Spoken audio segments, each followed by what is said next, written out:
ప్రజా సమస్యల పరిష్కార వేదికగా జాగృతి వ్యవస్థాపక అధ్యక్షురాలు జనంబాట పట్టిందని, కవిత చేపట్టిన జనంబాట అనేక ప్రజా సమస్యలకు పరిష్కారం చూపిస్తుందని కరీంనగర్ జిల్లా అధ్యక్షులు హరిప్రసాద్ ఆశాభావం వ్యక్తం చేశారు. కవిత లేవనెత్తిన ఐడిపిఎల్ భూముల విచారణకు ప్రభుత్వం ఆదేశించడం ఇందుకు నిదర్శనమని అభిప్రాయపడ్డారు. ప్రజలు కోరుకుంటే త్వరలోనే రాజకీయ శక్తిగా తెలంగాణ జాగృతి అవతరిస్తుందని అన్నారు. మీడియా మిత్రులందరికీ కూడా నమస్కారం. వ్యవస్థాపక అధ్యక్షురాలు శ్రీమతి కల్వకుంట్ల కవితక్క గారు జనంబాట కార్యక్రమాన్ని ప్రారంభించి ఈరోజు ఉమ్మడి 10 జిల్లాలన్నీ కూడా పూర్తి చేసుకుని జనంబాట కార్యక్రమం ముఖ్యంగా కవితక్క గారు చేపట్టిన తర్వాత పెద్ద ఎత్తున ప్రజలందరూ కూడా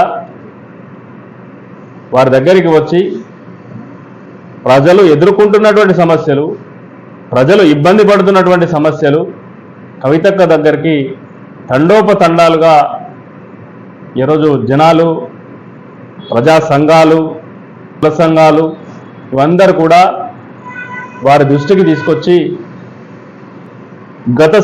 గతంలో పాలించినటువంటి ప్రభుత్వం కానీ, మరి ఈ 2 సంవత్సరాలు పరిపాలిస్తున్నటువంటి ప్రభుత్వం కానీ ప్రజా సమస్యలు పరిష్కరించకుండా, ప్రజా సమస్యలను అడ్రస్ చేయకుండా ఎంతసేపు ప్రజాప్రతినిధులు తమ స్వలాభం కోసం ఎక్కడ భూమి దొరికితే అక్కడ కబ్జాలు చేయడం, ఎక్కడ అవినీతికి ఆస్కారం ఉంటే అక్కడ అవినీతి చేయడం, అక్రమాలు చేయడం, గూండాగిరి చేయడం, ఇట్లా గత 10 సంవత్సరాలు, ఈ 2 సంవత్సరాలు ప్రజలు ఇబ్బందులు పడుతున్నా ప్రజల ఇబ్బందులను పట్టించుకోకుండా పరిపాలన చేయడంతో ఈరోజు వారికి ప్రజలందరికీ కూడా ఒక ఆశగా, ప్రజా సమస్యలు వినేటువంటి ఒక నాయకురాలిగా, ప్రజా సమస్యలు మాట్లాడే ఒక గొంతుకగా, ప్రజా గొంతుకగా ఈరోజు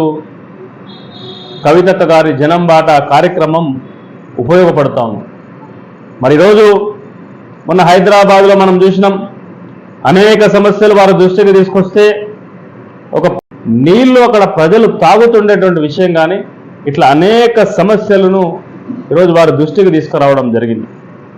కవితక్క కూడా వాటిని అన్నింటినీ కూడా సావధానంగా విని ప్రభుత్వాన్ని ప్రశ్నిస్తూ ఈరోజు ఏమైపోయిందంటే కవితమ్మ అక్కడికి వస్తుందంటేనే ప్రజా సమస్యలు, అంతగా కవితక్క గారు పోకముందే ప్రభుత్వం వాటిని పరిష్కరించేటువంటి ప్రయత్నం చేస్తూ ఉంది. అంటే ఇది ముమ్మాటికి కవితక్క విజయంగానే జాగృతి భావిస్తూ ఉంది. డిమాండ్ చేస్తూ ఉన్నాం, అయ్యా మీరు 2 సంవత్సరాలు దాటింది, పరిపాలన చేస్తూ ఉన్నారు. మీరు గతంలో పాలకులను తిట్టి ప్రభుత్వంలోకి వచ్చినటువంటి వాళ్ళు, మరి ఇంకా మీకు 2 సంవత్సరాలు కావస్తున్నా ఎందుకు మీరు ఇంకా ప్రజా సమస్యలు పరిష్కరించలేకపోతా ఉన్నారు? మీరు చెప్పిన హామీలు నెరవేరక ఇప్పటికీ ప్రజలు ఇబ్బంది పడుతూ ఉన్నారు.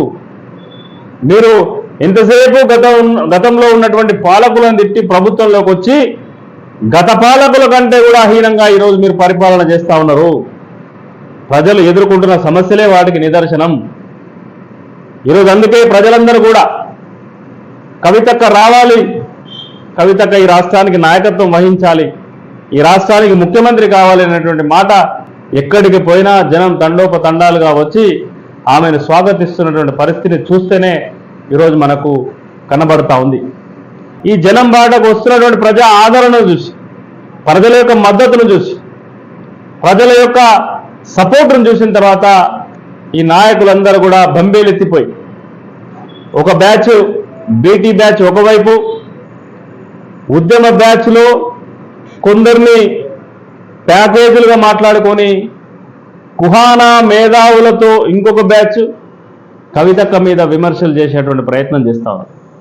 ఎందుకు విమర్శలు చేస్తూ ఉన్నారు వీళ్ళు విమర్శలు చేయాల్సిన అవసరం ఏంది అంటే, కవితక్క 42% బీసీ రిజర్వేషన్ మీద గలమెత్తిన తర్వాతనే, జిల్లాలో రౌండ్ టేబుల్ సమావేశాలు పెట్టి ప్రభుత్వాలను, ప్రతిపక్షాలను ప్రశ్నించిన తర్వాతనే ఈ జగదీష్ రెడ్డికైనా, కార్తిక్ రెడ్డికైనా, నిరంజన్ రెడ్డికైనా, ఈ కృష్ణారావు, మాధవరం కృష్ణారావుకైనా ఎందుకు అక్కసు బీసీల గురించి మాట్లాడితే అని చెప్పి ఈ సందర్భంగా మేము ప్రశ్నిస్తా ఉన్నాం.